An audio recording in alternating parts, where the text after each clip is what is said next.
So I'm like, okay, clearly the fuel pressure regulator needed to be replaced, and they didn't tell me and they didn't replace it. They put the bad part back in the truck. I would love to know what you would do in this situation. Watch this video and let me know what you think. So I've discussed this in a couple of shorts, but I'm going to go ahead and go over this with you guys in this video. There's a lot of information that happened over at the dealership where I feel like they did quite a few different things that made me make choices that weren't necessarily choices that needed to be made, even though I was fighting against them and all the choices they wanted me to make. So let's discuss it. You know, everybody's talking about dealerships or stealerships. Typically, I don't mind going to the dealer. I like having all the paperwork, service, and all that stuff on my truck, you know, listed at the dealer, knowing that it was taken care of properly. And then, you know, in the future, if you ever go to sell something, it's all been done at the dealer, and it makes a difference for somebody having service records. And I like to have service records on all my cars. So, you know, that's why I like to go to the dealer.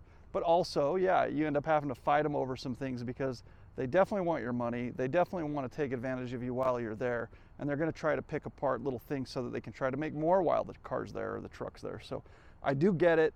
It is frustrating sometimes. You need to know what you're talking about. And I do. You know, so you get a lot of trolls on these, you know, videos saying, hey, this guy's an idiot and all that stuff, whatever, have your own opinion. I know what I'm doing, but there is, you know, sometimes we make mistakes like I did. And the mistake that I made was accidentally putting DEF in my fuel. The reason why I did it was because this was broken. I didn't have a fuel cap. The fuel cap separated.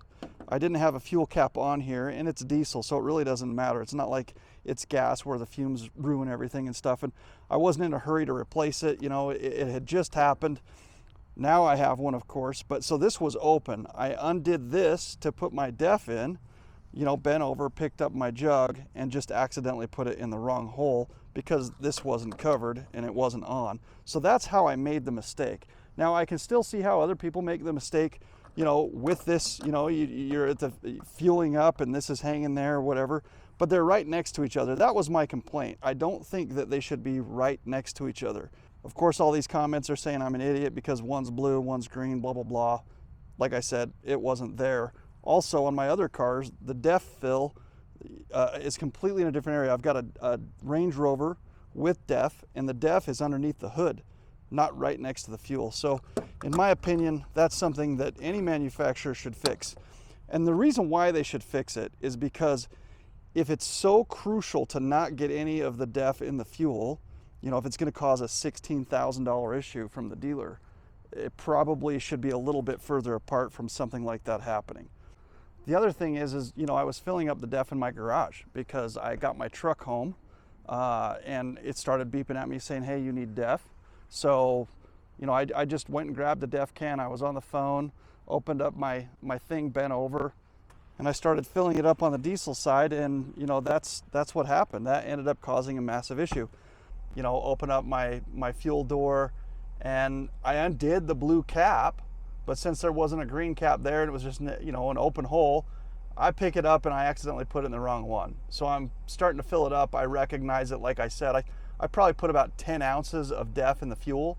Before I realized it, I pulled the can out and I was like, oh crap. So I actually jumped in my other car. I ran down here to my shop.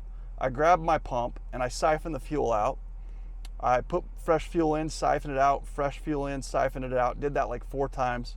Threw some fresh fuel in. And I jumped in my truck. I did start it, even though I did go online. It was like, hey, don't start the truck, any of that stuff. But I siphoned out all the fuel, you know, multiple times. I felt like there's probably a teeny bit left. So I get down to the dealership. I tell them exactly what happened right away. Hey, I accidentally put a little bit of DEF in here. I siphoned it out. You know, I need the fuel filters changed, and I want you to drop the tank and just flush the tank. And that's when they were like, no, you're going to need a $16,000 fuel system.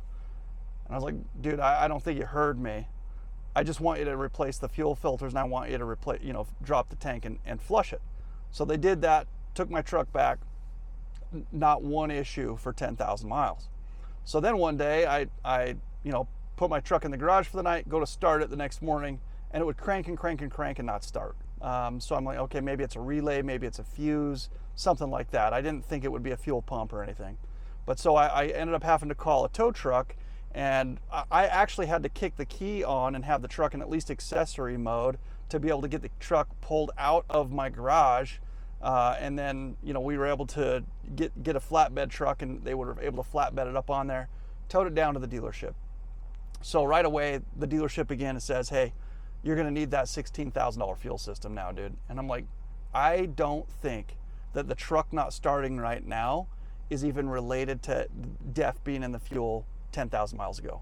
I said, I want you to diagnose this truck without that knowledge. That's exactly what I told him. I said, I'm willing to pay for my education for the diagnostic to find out what the actual issue is, instead of just paying $16,000 for a whole fuel system. And they weren't happy about that. Of course, they wanted me to just do the whole fuel system. He said, if you do the whole fuel system, you'll get a fresh warranty on the fuel system, all this stuff. I was like, no, dude, I don't think that that's the problem. I think it's a pretty simple fix. They were telling me that my filter still showed signs of DEF fluid in the fuel, and I needed a whole new fuel system and all these things. And I said, I don't believe you. There's no way. So ultimately, they ended up pulling a fuel sample, and there was no DEF in the fuel, and there was no metallic particles in the fuel.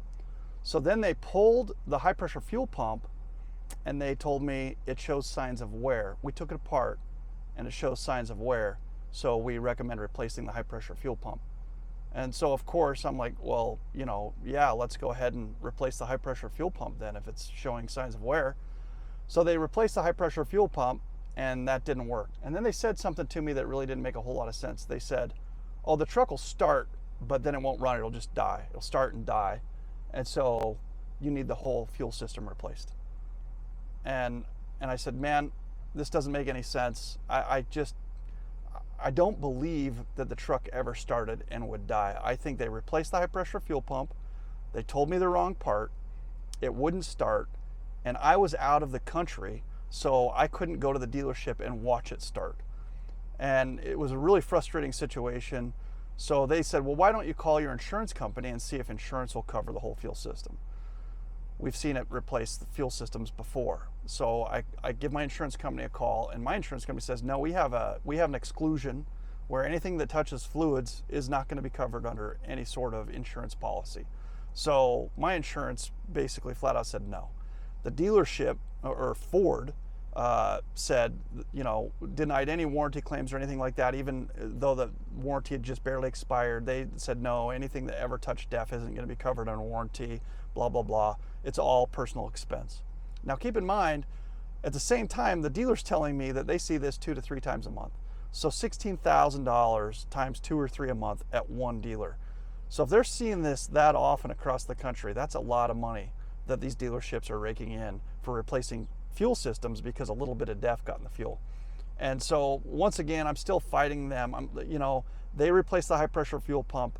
I'm a little upset at this point, saying, hey man, isn't there a less expensive way to go, than just replacing the whole system? What would you do next? Ford recommends us to replace the whole fuel system. So I said, why don't you just replace the fuel filters again and see if something clogged those up and call me back?